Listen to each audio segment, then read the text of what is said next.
penso que isso tudo as civilizações já passaram, cada uma no seu momento, cada uma na sua intensidade, e o que nos toca é isso. E eu acho que a história nos ajudaria muito nesse sentido. E tudo isso que está dizendo tem essa inquietação que a colega tem. Essa inquietação, todas as mudanças, todos os paradigmas foram quebrados, todos eles geraram essa inquietação. E faz parte do nosso papel de educador de inquietar, eu acho. Eu acho que o que diferencia o momento que a gente vive é a rapidez com que ocorre. Eu acho que a rapidez com que ocorre, né? Pô, eu confesso que para dar conta de tentar acompanhar esse processo, a gente tem que se desdobrar, né? Tu tem que estar sempre conectado, né? Tu ouviu falar na palavrinha aqui, tu já vai lá e pergunta pro professor Google o que é e vai atrás, te vira, né? Porque a todo instante, né? Eu gosto muito do vocabulário dos alunos, né? E eles sempre trazem algumas palavras novas. E eu, quando não sei o que é, eu pergunto: o que quer dizer isso? Não, isso aí eu estava fazendo tal coisa no Face dele. Eu tipo, tá. Sabe? Porque eles têm um vocabulário tão próprio hoje, né? É mais ou menos o que os filmes que utilizam a retórica da máquina do tempo fazem, né? Tu volta para um período histórico e tenta falar com a pessoa no mesmo idioma e não consegue se entender, né? Mas eu acho que eu não esqueci de te dizer. Eu acho que tem uma questão nisso, que todas as gerações tiveram a sua linguagem, né? A gente teve um James Dean que revolucionou e que inquietou muitas famílias. A gente teve um Elvis Presley que inquietou muitas famílias.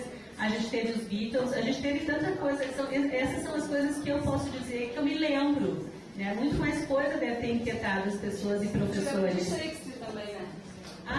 Bom, mas aí eu vou dizer assim, uma coisa que eu descobri há pouco tempo, que talvez Shakespeare não tenha sido Shakespeare.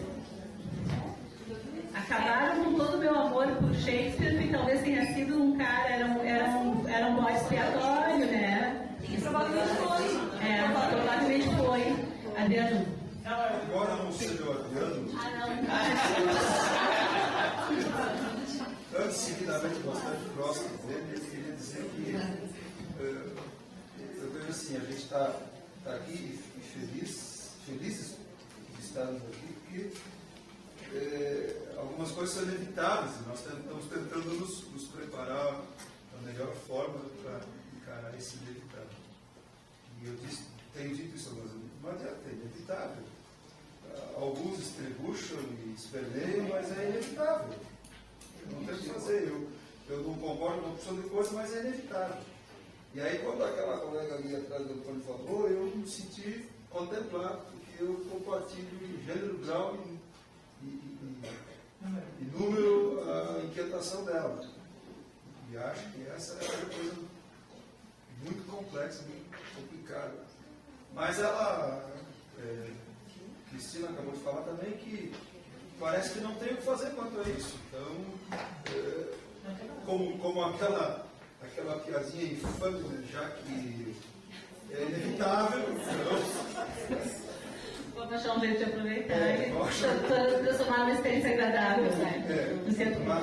Mas essa angústia dela, da falta de concentração, da falta de capacidade da geração de hoje, que até está nos contaminando um pouco, isso me preocupa e me angustia. Nós não temos mais a capacidade de parar, de refletir, de meditar, de ficar sozinhos conosco mesmos, né? E aí você mostrou uma imagem lá que não sei se é muito cara e preciosa para você, que ela para mim é emblemática, e eu com esse meu jeito é inevitável que eu a olhe com olhos críticos, onde você olha ela, que imagem bacana, eu digo, mas que imagem infeliz.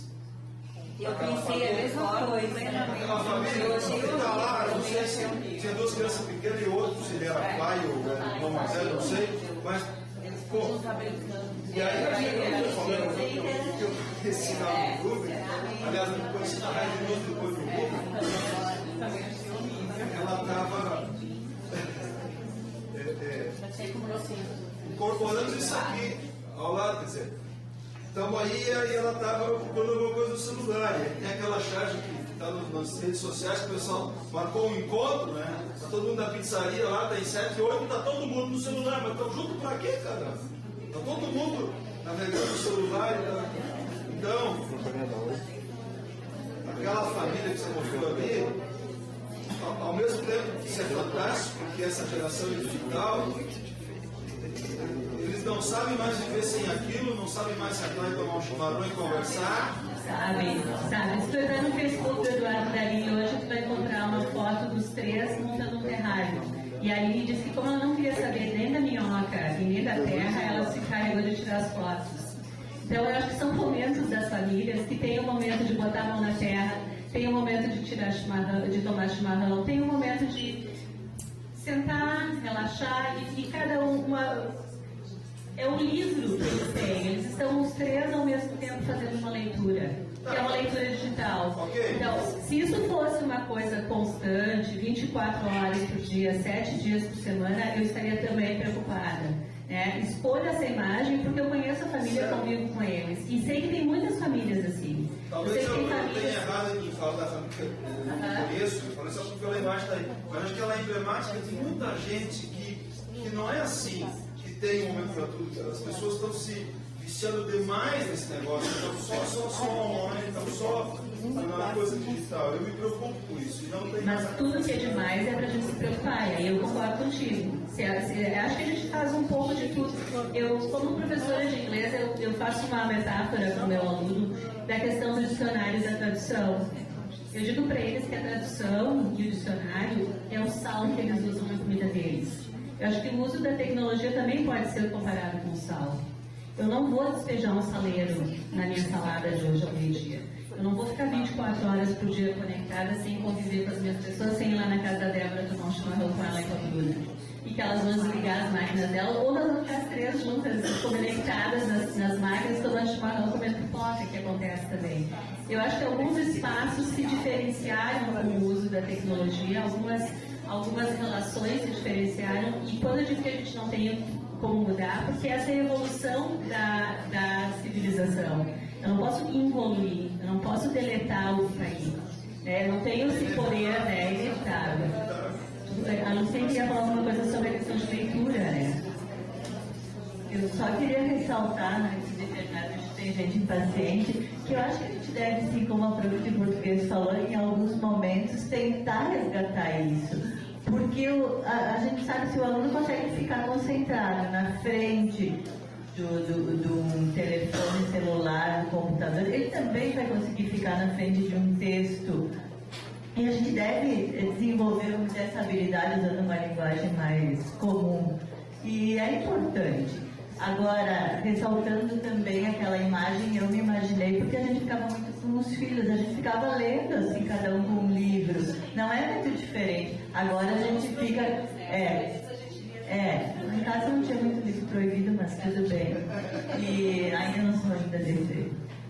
Mas esse questionamento da leitura, e a gente sabe como é importante ler, que a gente lê tudo. Então é importante desenvolver isso, sim, e é importante parar até aquilo que o professor colocou, porque senão às vezes parece uma fuga. A gente tem que ter aqueles momentos, mesmo que não sejam muitos, mas são necessários. E entra isso. Mas o nosso adolescente de hoje, ele não para, né, gente? Vamos combinar, né? Eu acho que em determinados meios, se nós pensarmos nos nossos alunos, na educação que eles recebem em casa, eu acho que aí o furo é mais embaixo.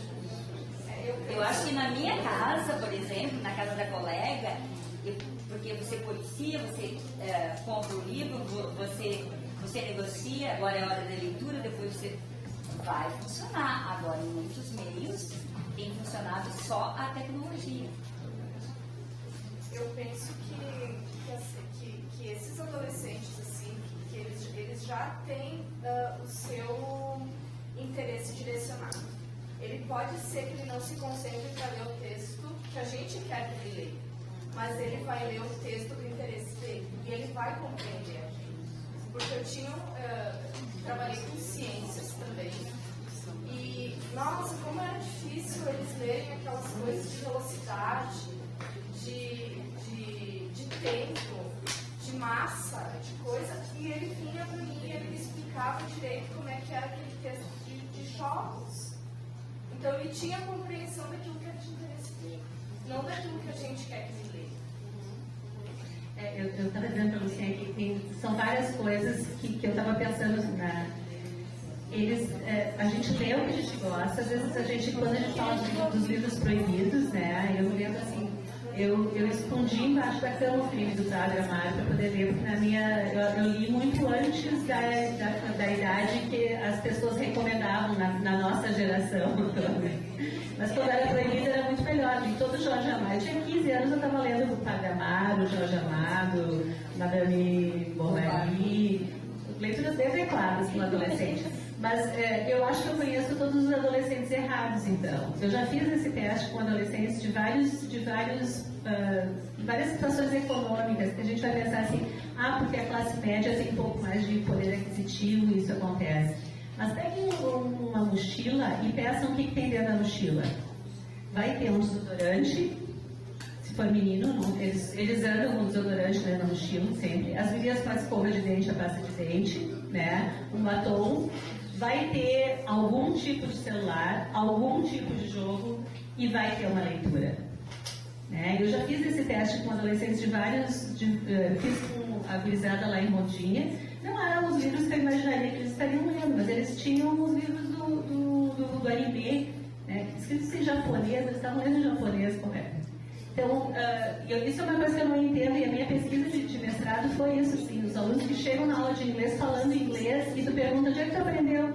Jogando, prof, videogame, e eles aprendem um inglês maravilhoso fazendo isso. E quantas outras coisas, talvez nas tuas leituras de português, talvez na aula de história, eu aprendi muita história tentando escolher um jogo, e o Antônio tu deve conhecer o Age of Empire, que é um jogo. Eu fui descobrir coisas de história que eu, como uma aluna que eu fui uma boa aprendiz, mas eu não era uma aluna exemplar. Eu não sei, coisas de história. Para jogar esse jogo, eu só vou poder fazer uma construção se eu usar o que tinha naquela época. Se é a época da pedra, eu não posso querer botar metal lá dentro que não vai funcionar. Então tem alguns games e eles sabem disso, que é o que a Rose está dizendo. E aí a gente, o que eu estou me perdendo no que eu ia dizer, voltando, é que a gente tem que pensar o que eu quero. Eu quero que o meu aluno se molde aquilo que eu imagino que ele vai fazer, ou eu, como uma pessoa adulta que consigo reconhecer esses movimentos que estão acontecendo na contemporaneidade, vou pensar em rebolar, em jogar um pouco a cintura e pensar nas características que esse aluno está tendo nessa geração em função da cultura que ele está vivendo. Assim, eu entendo toda essa fala, mas eu não sei se... primeiro que assim, o meu aluno, eu não posso fazer só as coisas e dar a leitura só do interesse dele, certo?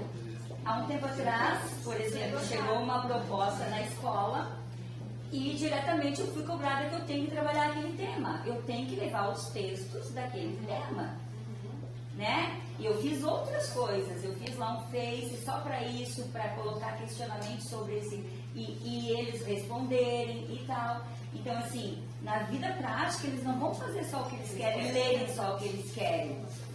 Né? Então, acho que assim, nós somos modelos de aprendiz. Hoje se tem outros. Então, assim, acho que a gente tem que ter... Porque o que a gente ouve de todas as disciplinas é que os nossos alunos... O que eles fazem em língua portuguesa que eles não sabem ler, interpretar e não sabem escrever? Pelo amor de Deus, né, gente? Eu acho que está faltando muita leitura, sim. De um simples texto, sabe? Eu vivo frustrada com isso. E eu levo de tudo. Tudo que as gurias têm passado na formação, eu levo, eu faço, eu tento, eu uso a tecnologia também, né? Só que assim, o que tu faz? Bom, agora tu tem que trabalhar com esse tema. A escola tem que mandar. Eu tenho que fazer. Mas nós não estaríamos falando de duas coisas aqui. Não, é porque a colega colocou lá que talvez não seria textos de interesse dele, mas às vezes a gente é cobrado para trabalhar determinada coisa. E antes tu mencionaste, eu estou totalmente de acordo contigo no sentido de que tem algumas tarefas que não são só da escola. Nós temos um problema gravíssimo, infelizmente, isso é cultural da nossa sociedade, que a leitura não é uma coisa valorizada. E aí eu fico pensando, daí eu acho que seria o caso de nós pensarmos estratégias mas não tem o que resgatar, porque as pessoas nunca valorizaram a leitura do jeito que nós, que somos professores de línguas, gostaríamos que as pessoas em geral lessem. Entende? Eu acho que não é o caso de resgatar. Eu acho que seria o caso, sim, de tentar trazer esses alunos, esses pais. Uma das coisas que eu admiro muito no nosso município que está acontecendo é essa escola de pais. Eu acho que uma das coisas fantásticas que nós deveríamos buscar e resgatar nesses pais, nas culturas desses pais, é a leitura.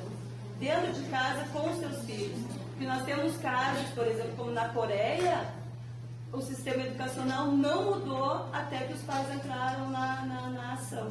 Isso não, essa tarefa é hercúlea, nossa, na escola, de fazer essa gente ler. Eles não leem, eles não vão ler, se eles não tiverem o exemplo de casa. Deixa eu só fazer um gancho no que tu diz, assim, ó. Na minha infância e na minha adolescência, se dizia, essas crianças na frente da TV não vão saber nada. E essas crianças não vão... Guria, sai da frente dessa TV, vai brincar lá fora, tu não vai saber caminhar, tu não vai saber correr, tu não vai saber escrever. Fica aí e parece uma babaca. Eu adorava a televisão. Isso não me fez diferente. Mas era a grande preocupação da época. Isso era o que o meu pai dizia e se fazia em várias casas.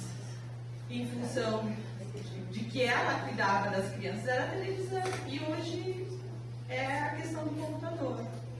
Né? O que eu tenho feito é